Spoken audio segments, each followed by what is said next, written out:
সালটা ছিল 16ই জুন 2013। সেদিন আমি দেখেছিলাম প্রকৃতির ভয়ঙ্কর রূপকথার বৃষ্টি যেন এক নিমেষেই হাজার হাজার মানুষের প্রাণ কেড়ে নিল। হ্যাঁ বন্ধুরা, আজ আমি আমার মাই ডায়েরি ব্লগে পাতায় লিখছি। হয়তো এই লেখাটা কেউ কোনোদিন পড়বে, হয়তো কেউ না। আমি একজন বাবা, আর আজ আমি শুধু একটা প্রশ্ন নিয়ে বেঁচে আছি, আমার মেয়ে কোথায়?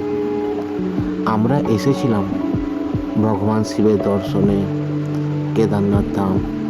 আমি, আমার স্ত্রী, আমার মেয়ে। সব কিছু এত সুন্দর ছিল, মনে হচ্ছিল স্বর্গে চলে এসেছি। পাহাড়ের ঠান্ডা হাওয়া, মন্দিরে ঘন্টার শব্দ, ভক্তদের ভিড়। আমার মেয়ে বারবার বলেছিল, বাবা আমরা আবার আসবো এখানে। আমি হাসতে হাসতে বলেছিলাম, অবশ্যই আসবো মা। আমরা মন্দিরে প্রণাম করলাম, কেদারনাথ মন্দির। সেই মুহূর্তে মনে হচ্ছিল জীবনে আর কিছু চাই না। কিন্তু বিকেলের পর থেকে বদলে গেল আকাশটা। কালো মেঘে ঢাকা, ঠান্ডা বাতাস, আর ধীরে ধীরে শুরু হলো বৃষ্টি। প্রথমে কেউ ভয় পায়নি, কিন্তু রাত নামার সাথে সাথে বৃষ্টি ভয়ঙ্কর রূপ নিতে লাগলো। রাত তখন প্রায় 10টা। হঠাৎ একটা বিকট শব্দ, মনে হলো পাহাড় ফেটে যাচ্ছে। কিছুক্ষণ পরে সবাই দৌড়াতে শুরু করলাম। চিৎকার, কান্না, আতঙ্ক, সেই জন্য এক নরকীয় যন্ত্রণা। পরে জানতে পারলাম চোরাবাড়ি হ্রদ ভেঙে গেছে। তারপর আমি যা দেখলাম তা কল্পনাতেও কখনো ভুলতে পারবো না।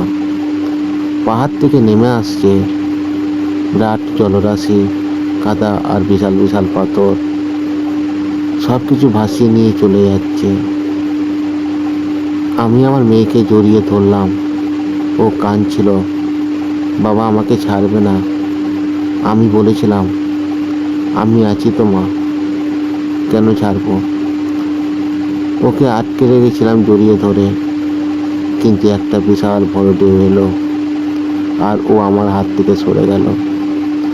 আমি চিৎকার করেছিলাম, মা তুই কোথায়? কিন্তু চারিদিকে শুধু ধ্বংস, কেউ কারো কথা শুনতে পাচ্ছিল না। সকাল হলো, আমি চোখ খুললাম, চারিদিকে ভাঙা ঘর, মৃত মানুষ আর নীরবতা, যেন এক শ্মশান ভূমিতে চলে এসেছি। আমি আমি আমার মেয়েকে খুঁজছিলাম প্রতিটি জায়গায়, প্রতিটি মুখে, কিন্তু কোথাও নেই। তারপর আমি দেখলাম সব কিছুর মাঝে দাঁড়িয়ে আছে কেদারনাথ মন্দির, প্রায় অক্ষত। মনে হলো সব শেষ হয়ে গেল, বিশ্বাসটা এখনো বেঁচে আছে। আজও আমি বেঁচে আছি শুধু একটি আশায়, হয়তো কোনো দিন আমার মেয়ে ফিরে আসবে। এই ডায়েরি পাতায় আমি শুধু লিখি, আমি অপেক্ষা করছি। প্রকৃতির সামনে মানুষ কিছুই না, এক মুহূর্তে সব বদলে যেতে পারে। তো বন্ধুরা, যদি এই গল্পটি তোমাদের ভালো লেগে থাকে এবং তোমাদের মন ছুঁয়ে যায়, তাহলে অবশ্যই আমাদের চ্যানেলটিকে সবাই লাইক, শেয়ার, কমেন্ট করুন আর চ্যানেলটিকে সাবস্ক্রাইব করুন। ধন্যবাদ।